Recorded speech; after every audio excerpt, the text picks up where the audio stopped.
Merci d'être resté avec nous pour cette dernière partie de Toujours debout. Depuis plusieurs mois, la vie politique française semble enfermée dans un triple brouillard, un brouillard budgétaire où les chiffres ne cessent de changer, mais où le cap reste illisible, un brouillard institutionnel où l'exécutif gouverne de plus en plus seul et un brouillard démocratique où l'on ne sait plus très bien qui décide, pour qui et au nom de quoi.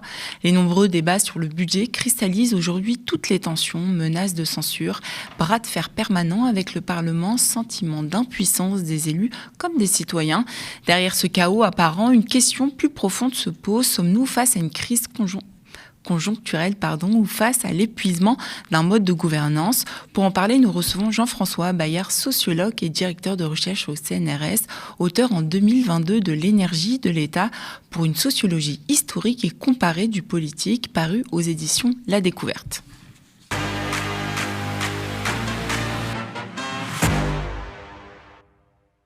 Bonsoir Jean-François Bayard. Bonsoir. Merci d'être avec nous ce soir. Alors on se rend compte que les débats autour du budget donnent le sentiment d'un désordre permanent. On a l'impression que le budget est voté contre le Parlement. Est-ce que c'est réellement une crise selon vous ou plutôt une forme de gouvernance qui est devenue un peu routinière ? Pour parodier notre ancien président de la République, Nicolas Sarkozy, personne n'y comprend plus rien. À commencer vraisemblablement par les parlementaires qui se sont perdus dans un dédale, dans un labyrinthe d'amendements. Alors je pense que c'est une crise politique indéniablement. Peut-être une crise de régime qui remettrait en cause la constitution de la Ve République, mais peut-être faut-il être prudent, car cette constitution est assez souple et susceptible d'être lue de différentes manières. Mais plus fondamentalement, la crise est politique et il me semble que dans ce labyrinthe parlementaire, plus personne ne soit en mesure de poser des questions claires sur la politique que nous devons mener ou que nous pouvons mener. Il est évident que tout le monde n'a pas les mêmes réponses à cette question, mais encore faudrait-il que cette question soit posée. Il pourrait y avoir un point de consensus d'un extrême à l'autre de l'hémicycle, c'est que les politiques que nous menons depuis 40 ans, sous la houlette de gouvernements d'ailleurs tantôt de gauche, tantôt de droite, ont mené à un échec. Et ça, c'est un constat objectif. Je ne pense pas que ça soit... Nous sommes dans une crise de la dette conséquente.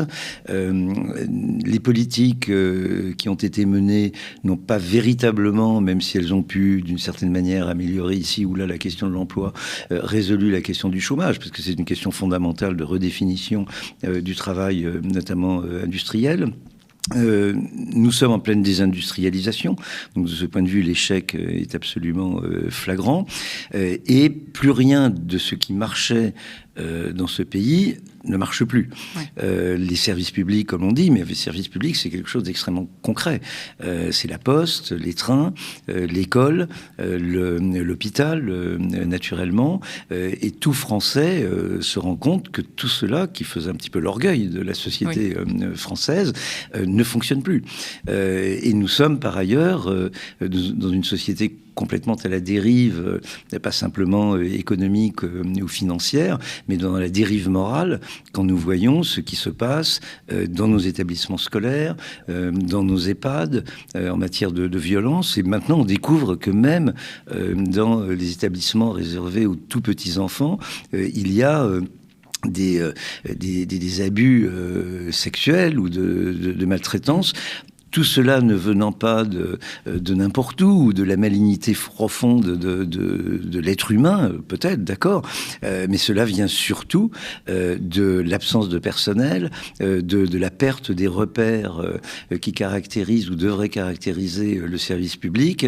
Tout cela est le résultat, d'une part, de politiques d'austérité qui ont asséché l'encadrement humain de ces différentes activités, qui sont d'abord des activités reposant sur le travail humain, et d'autre part, tout cela est le fruit d'une politique systématique de transfert du public au privé. Et la privatisation des services publics, plus ou moins rampante, mais réelle, aboutit à ce désastre humain qui compromet très directement l'avenir de la nation. Parce que plus de chercheurs, plus de une population qui est moins soignée qu'auparavant, aussi, une baisse de la natalité, un président de la République qui s'interroge, mais enfin, qui peut encore aujourd'hui élever des enfants dans des conditions normales dans les grandes villes du pays. J'ajouterais également la désertification du territoire. J'ai le bonheur de travailler dans un pays où il y a encore des trains, des hôpitaux, des cars postaux, un maillage du territoire qui fait que dans n'importe quel village, vous avez encore des auberges, éventuellement des usines, etc. Tout cela a littéralement disparu de la société française. Donc le constat est accablant. Et ce qui est très préoccupant, c'est que le débat budgétaire, à aucun moment, ne permet de poser ces questions. Je ne veux pas nier l'importance de la question de la dette, mais il faut déjà voir ce à quoi nous sommes arrivés, et de ce point de vue, on ne voit pas véritablement de renouvellement de la pensée. Le bloc central, la droite sont arc-boutés à des recettes, à de vieilles recettes. Il n'est pas certain que, disons, la social-démocratie ait véritablement renouvelé son logiciel économique. Et je ne suis pas, pardonnez ma franchise, mais je ne suis pas absolument certain que LFI soit véritablement en mesure, sur un plan économique, de répondre à des questions qui ne sont plus les questions que l'on pouvait se poser il y a 10, 20 ou 30 ans. Parce qu'évidemment, nous sommes dans un contexte international qui a complètement changé. D'une part, avec le retour, je ne dirais même pas d'un protectionnisme, mais d'une politique de domination pure et simple de la part des États-Unis, et d'autre part, l'extraordinaire capacité, quels que soient ses problèmes intérieurs, de la Chine à relever des défis qui nous laissent pantois. Et justement, selon vous, à quoi est-ce que c'est lié ? Est-ce que c'est parce que le gouvernement a décidé d'être, entre guillemets, aveugle, de ne pas voir ces problèmes-là, ou tout simplement parce qu'en fait, le gouvernement se retrouve impuissant face, on a l'impression, à cet iceberg ? Non, je pense que malheureusement, le mal est plus profond. Il est clair, on aura peut-être l'occasion d'en reparler, que Macron a tout fait pour que nous nous retrouvions dans cette impasse, parce qu'il n'a pas voulu reconnaître 2 fois sa défaite électorale. Oui. Une défaite relative en 2022 et une défaite très très claire en 2024. Mais malheureusement, je pense que c'est la quasi-totalité de la classe politique française qui est en panne. Et par ailleurs, nous avons un système d'information qui est devenu complètement vicié. Et de ce fait, je ne suis pas certain que les citoyens français se posent les bonnes questions, envisagent les bonnes réponses. On peut prendre un simple exemple. Et encore une fois, je ne veux pas... j'essaye de le poser de la manière la plus objective qui soit. On va laisser de côté, à propos de l'immigration, la question fondamentale, bien entendu, d'un point de vue philosophique que vous souleviez lors de vos flashs au début de ce journal, qui est la question de la dignité, et de la dignité des migrants, de leur survie ou de leur santé, parfois tout simplement, et également la dignité de la France elle-même par rapport à son ethos républicain. Je laisse tout cela de côté parce que manifestement ça n'intéresse plus grand monde à l'échelle du pays, sinon effectivement des citoyens qui sont engagés dans ce combat et dans la solidarité. Mais d'un point de vue purement pragmatique, j'aimerais que les gens, et maintenant ça représente quand même un spectre assez large de la classe politique française, que les gens qui prétendent aboutir à une immigration zéro, qui prétendent, ou plus ou moins zéro, qui prétendent renvoyer les indésirables et empêcher l'arrivée de nouveaux migrants, j'aimerais qu'ils nous expliquent très concrètement comment ils vont faire pour que eux, éventuellement, et en tout cas nous, puissions continuer à être soignés, à aller au restaurant, à mettre les enfants dans les crèches, à avoir des écoles qui fonctionnent, etc., etc. C'est une question très pratique. Comment font-ils ? J'avais d'ailleurs publié un petit questionnaire au moment des dernières élections législatives. Je posais 10 questions et je leur disais si vous répondez d'une certaine manière, votez Front National ou Rassemblement National. Et je crois qu'aujourd'hui, ni le Rassemblement National, ni une bonne part de l'échiquier, c'est-à-dire ce qu'on appelle le bloc central et la droite, et même d'une certaine manière peut-être une partie de la gauche ou du centre-gauche, ne répondent à cette question, ni ne la posent. Donc cette politique est complètement déconnectée de la réalité. Et là, c'est un signe un symptôme de l'épuisement intellectuel d'une classe politique qui n'est même plus capable de comprendre le monde réel. Et justement, il y a le vote en ce moment du budget du PLFSS qui a été présenté donc par l'exécutif comme une preuve que le gouvernement, entre guillemets, tient encore. Mais politiquement, est-ce que c'est vraiment une victoire, selon vous, pour Emmanuel Macron et Sébastien Lecornu, ou au contraire un vote qui durcit encore plus ses oppositions et rend le passage donc, du PLF encore plus incertain ? Très honnêtement, je n'ai pas de réponse bien précise à apporter cette question. On voit bien que Monsieur Lecornu, dans un exercice d'ailleurs assez fascinant, peut-être la seule chose qui soit fascinante dans cette chose, dans cet épisode, arrive comme ça à faire évoluer son esquif dans les rapides. Donc il y a une part de suspense. Va-t-il y arriver? Ne va-t-il pas y arriver? Mais on est dans une BD. Bon, on n'est pas franchement dans un épisode politique digne des enjeux qui se posent à nous. La responsabilité d'Emmanuel Macron, elle est écrasante.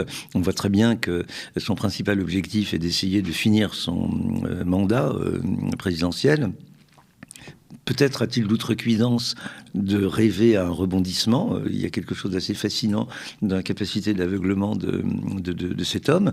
Mais sa responsabilité est absolument écrasante à partir du moment où, en 2022, quand il a échoué à obtenir la majorité absolue au Parlement, enfin à l'Assemblée nationale, il s'est refusé à faire ce que n'importe quel responsable politique en Europe occidentale aurait fait, c'est-à-dire consulter et d'emblée amener la constitution d'une coalition, que comme on le fait par exemple en Allemagne. En Allemagne, vous avez des élections, et puis les partis mettent 3 semaines, 2 mois parfois, à définir un programme et à construire une coalition. Emmanuel Macron s'est refusé à le faire, donc il a commencé à faire du bricolage à grands coups de 49-3, et puis ce geste insensé de la dissolution et une situation encore plus dégradée où il persiste dans l'erreur en ne nommant pas un Premier ministre issu de la coalition qui n'avait certes pas la majorité absolue, mais qui avait remporté le plus grand nombre de voix. Il n'est pas certain que la gauche serait parvenue à constituer un gouvernement et une coalition et une majorité parlementaire viable, mais au moins cette hypothèque aurait été levée. Alors que là, nous vivons dans le déni démocratique depuis maintenant plus d'1 an. Et justement, est-ce que ce chaos, si on peut l'appeler comme ça, est-ce qu'il est inédit sous la Ve République, ou est-ce qu'on retrouve justement des précédents historiques comparables ? En tout cas, sous la Ve République, c'est clairement inédit. C'est clairement inédit. On peut s'interroger sur les raisons de cet épuisement de la classe politique et peut-être de la Constitution, mais cette Constitution, on peut en avoir une lecture beaucoup plus parlementaire que celle qui en a été faite par tout un concours de circonstances, la position complètement surplombante du général de Gaulle, l'adoption de l'élection du président de la République au suffrage universel qui a déséquilibré la Constitution telle qu'elle avait d'abord été définie. Donc, on peut une médiocrité croissante de nos présidents de la République, mais comment cela s'explique-t-il Pourquoi le casting est-il aussi, au fond, médiocre depuis maintenant plusieurs mandats présidentiels?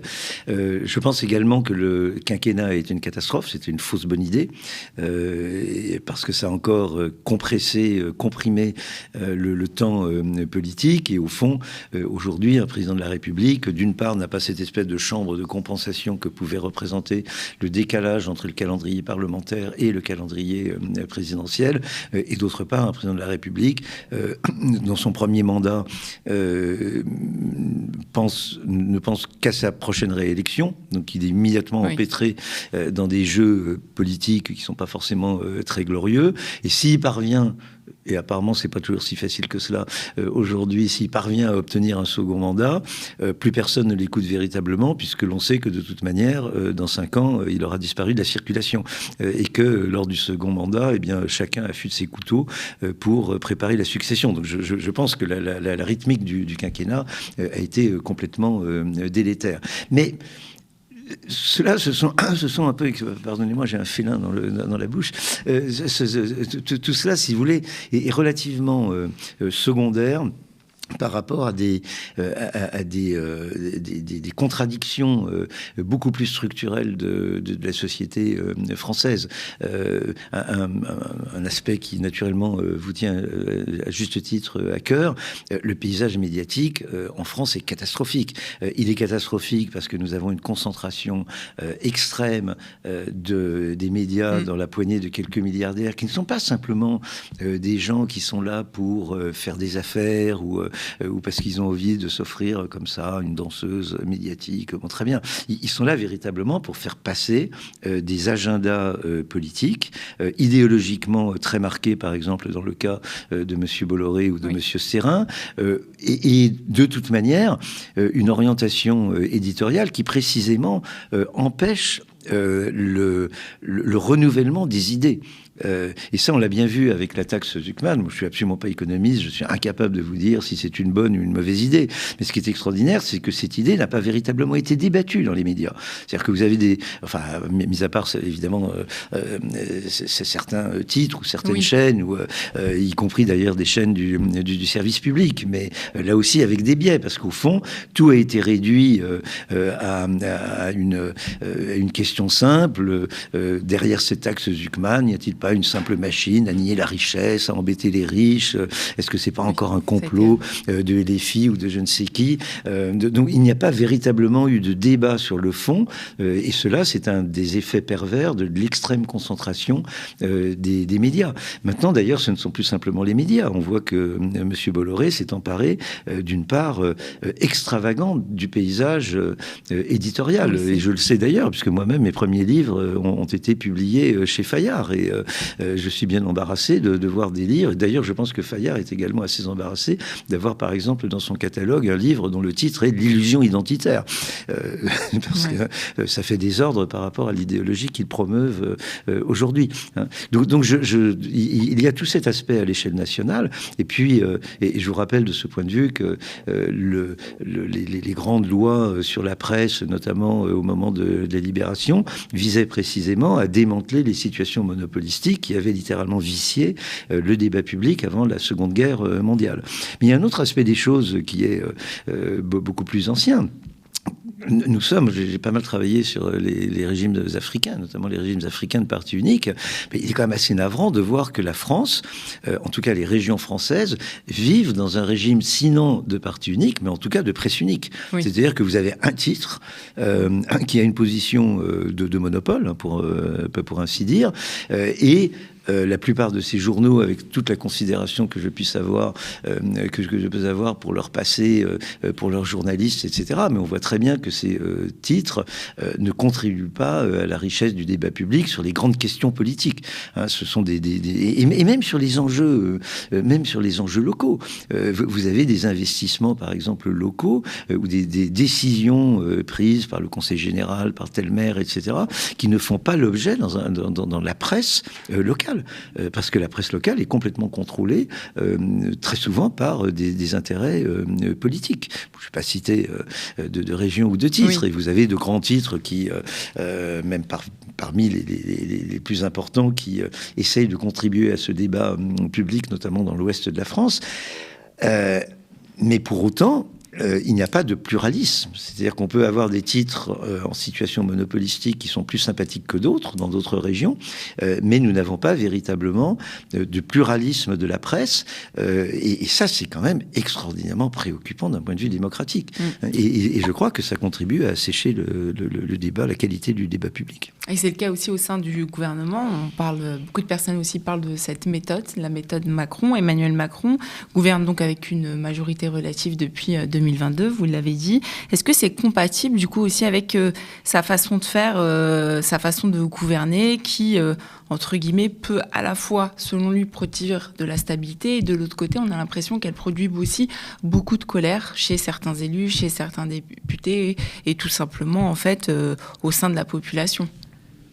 Je vous rappelle que l'un des slogans d'Emmanuel Macron lors de sa première campagne, c'était d'apaiser la France. Oui. Le résultat, on l'a vite vu avec les Gilets jaunes. C'est-à-dire que depuis le début, la méthode de gouvernement de Macron est une machine à produire de la colère et à produire également de l'isolement du pouvoir. Macron a prétendu se passer des corps intermédiaires. Oui. Donc, au fond, il déteste tout le monde dans cette République. Il déteste les élus, il déteste les diplomates, il déteste naturellement les grandes institutions sociales que peuvent être les hôpitaux, ou plus exactement les soignants, les enseignants, etc. Donc, et cette marginalisation, pardon de vous couper, selon vous, est-ce que c'est un choix aussi politique ? Je pense que c'est un choix politique. Et là, je crois qu'il faut quand même approfondir le questionnement et la réflexion. Macron, au fond, il est l'héritier d'une vieille tradition de réformisme autoritaire française qui remonte à ce que l'on nommait l'extrême centre et ce que l'on continue. D'ailleurs, lui-même s'est qualifié a qualifié sa position d'extrême centre. Oui. Je ne sais pas vraiment s'il se rendait compte de ce qu'il disait. Mais l'extrême centre, ce sont les thermidoriens qui, pour sortir de l'épisode paroxystique de la terreur, après avoir coupé la tête de Saint-Just et de Robespierre, décident de se perpétuer au pouvoir. Donc on les appelait d'ailleurs, ironiquement, on les appelait les perpétuels. Les thermidors que nous associons volontiers à un épisode de modération, un épisode de presque de retour à la démocratie, était tout le contraire de cela, puisque les conventionnels se sont très largement renouvelés en bloquant une part des sièges qu'ils occupaient et en ne les soumettant pas à la concurrence électorale. Donc il s'agissait de transformer une élite révolutionnaire en classe politique professionnelle, et puis il s'agissait également, on l'a oublié, de mettre main basse sur les biens nationaux. Donc ça a été une gigantesque opération d'accumulation primitive.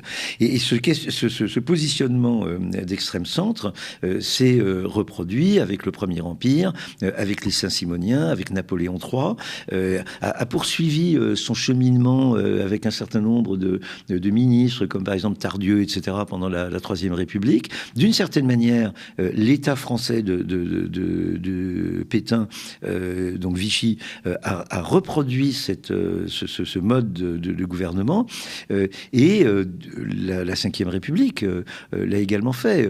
L'historien Johann Chapoutot rappelle que deux des constituants de la mouvance gaulliste, René Capitan et Michel Debré, avaient dans les années 30 étudié très précisément les recettes constitutionnelles de ce qu'on appelait en Allemagne le nouvel État, que portait par exemple le chancelier Brüning, et que saluait Carl Schmitt, Carl Schmitt que Macron cite lui-même. Donc vous avez toute une tradition de réformisme autoritaire dont Emmanuel Macron est le dernier avatar, et qui a toujours été une orientation antidémocratique, et dont les résultats n'ont pas toujours été catastrophiques, mais ils ont quand même mené le pays à plusieurs reprises dans des impasses. Mais il y a plus grave chez Macron.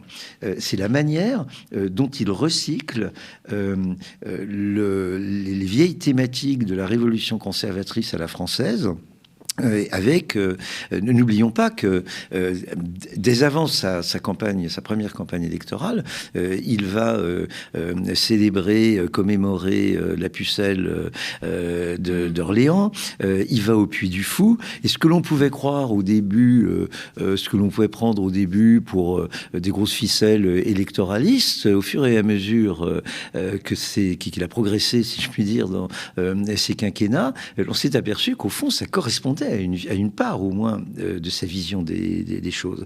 Vous avez eu la réhabilitation sournoise de Maurras, de Pétain. Donc, d'une certaine manière, Macron a repris à son compte toute une série d'idées portées par Vichy ou par la révolution conservatrice en France entre les deux guerres, que d'une certaine manière, la guerre d'Algérie avait permis de convoyer tout en les discréditant du fait des attentats et de la violence de l'OS. Mais tout ça a continué à circuler dans les eaux souterraines de la République française avec des personnages qui étaient quand même, qui n'étaient pas des clandestins. Tixier-Vignancourt, Jean-Marie Le Pen, qui a été donc Tixier-Vignancourt, qui était un ancien camelot du roi et qui a été défenseur de Pétain. Quand Tixier-Vignancourt pose sa candidature à la présidentielle de 1965, il a comme directeur de cabinet un certain Jean-Marie Le Pen.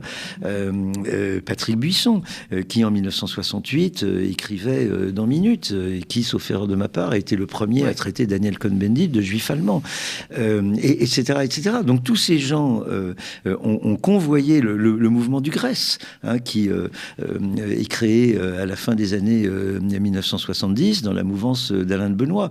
Et bien, d'une certaine manière, Macron a permis à ses idées et à ses hommes de s'inscrire dans le débat public. Et aujourd'hui, alors il faut reconnaître qu'il avait été précédé par Sarkozy. Le recyclage de Patrick Buisson, c'est Sarkozy. Et aujourd'hui, nous sommes dans une situation où effectivement, nous avons un ancien président de la République, Nicolas Sarkozy, qui en appelle publiquement, du fond de son calvaire pénitentiaire, qui en appelle publiquement à l'union des droites, c'est-à-dire fondamentalement à la fusion-acquisition de la droite et de l'extrême droite au profit de l'extrême droite. Et justement, dans tout ce paysage-là, il y a aussi la question de la 6e République qui revient aussi régulièrement, d'ailleurs à chaque crise. Est-ce que selon vous, c'est un slogan politique ou plutôt une vraie nécessité institutionnelle?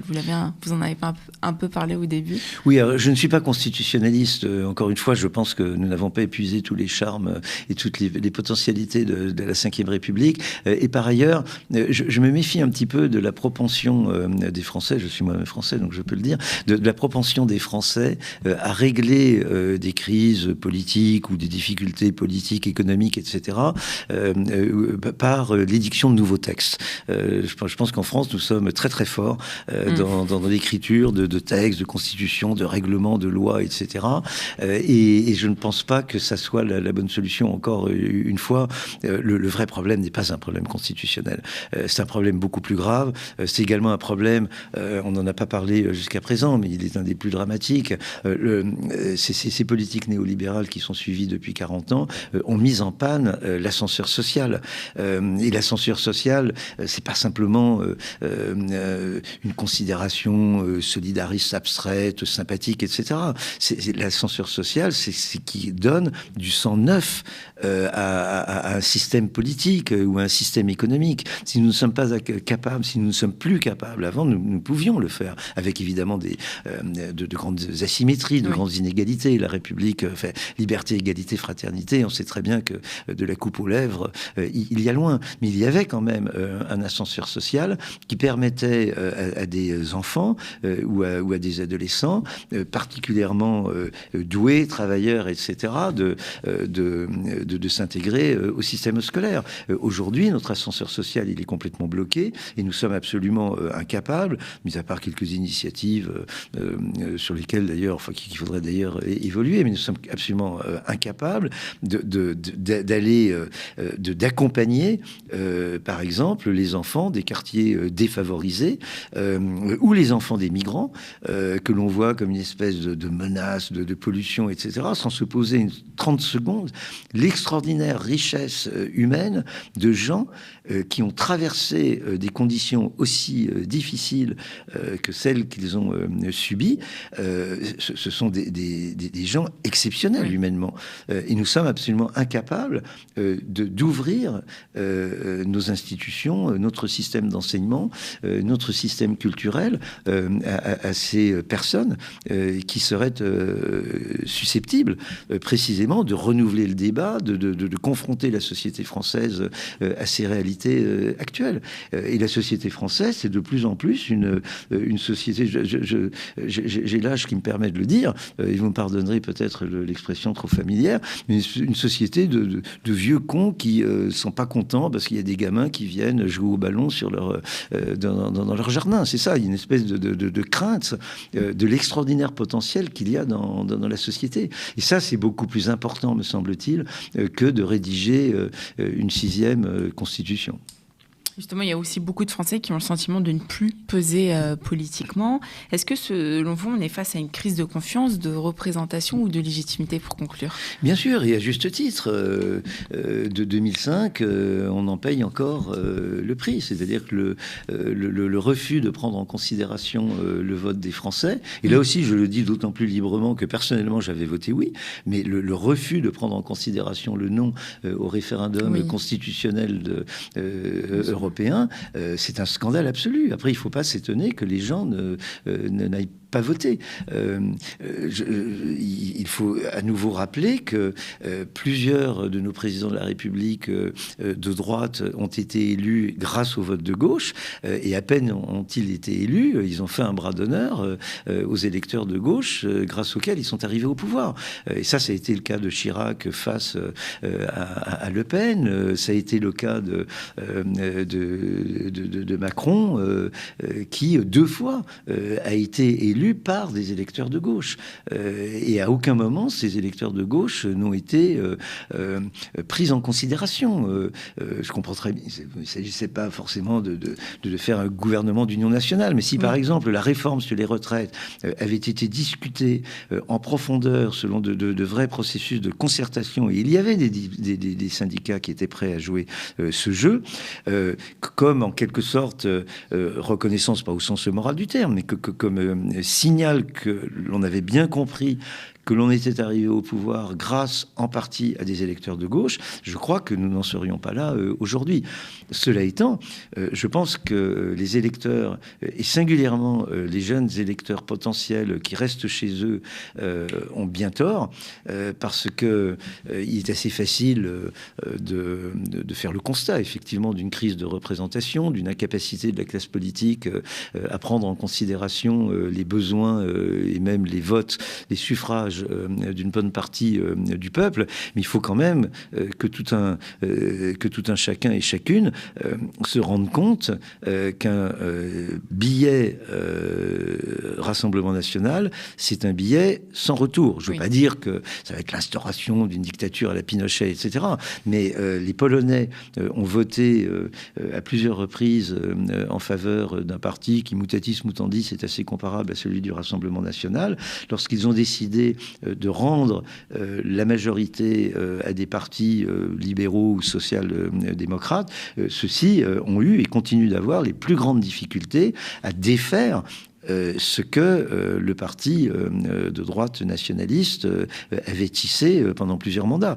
Et il est clair que si Madame Le Pen ou Monsieur Bardella arrivent au pouvoir, immédiatement, d'abord, ils disposeront d'un nombre considérable de lois liberticides qui ont été votées ces dernières années sous prétexte de lutte contre le terrorisme, contre l'immigration clandestine, maintenant c'est contre l'antisémitisme, etc. Donc on a un dispositif de lois liberticides qui épargneront au Front National, au Rassemblement National, le vote d'une nouvelle législation. Ils vont être très confortables de ce point de vue. Et naturellement, ils ne perdront pas de temps pour transformer la société politique française et la société française tout court. Et là, il sera beaucoup plus difficile de défaire, de détricoter ce que nous avons déjà énormément de peine à remettre en question aujourd'hui, notamment en termes de liberté publique. Donc, si vraiment j'ai une supplique à faire, c'est que les électeurs, et notamment les jeunes électeurs, cessent de dire ça ne sert à rien de voter, parce que ça ne sert peut-être pas à grand-chose de voter, mais ça peut quand même peut-être servir à avoir une police moins biaisé en termes de respect du citoyen. Cela peut servir peut-être à desserrer les taux médiatiques, etc., etc. Cela peut aussi servir d'avoir des commissions d'enquête qui peuvent s'avérer utiles en cas d'un certain nombre d'abus. Merci beaucoup Jean-François Bayer pour toutes ces analyses et ces explications. C'est beaucoup trop court à chaque fois.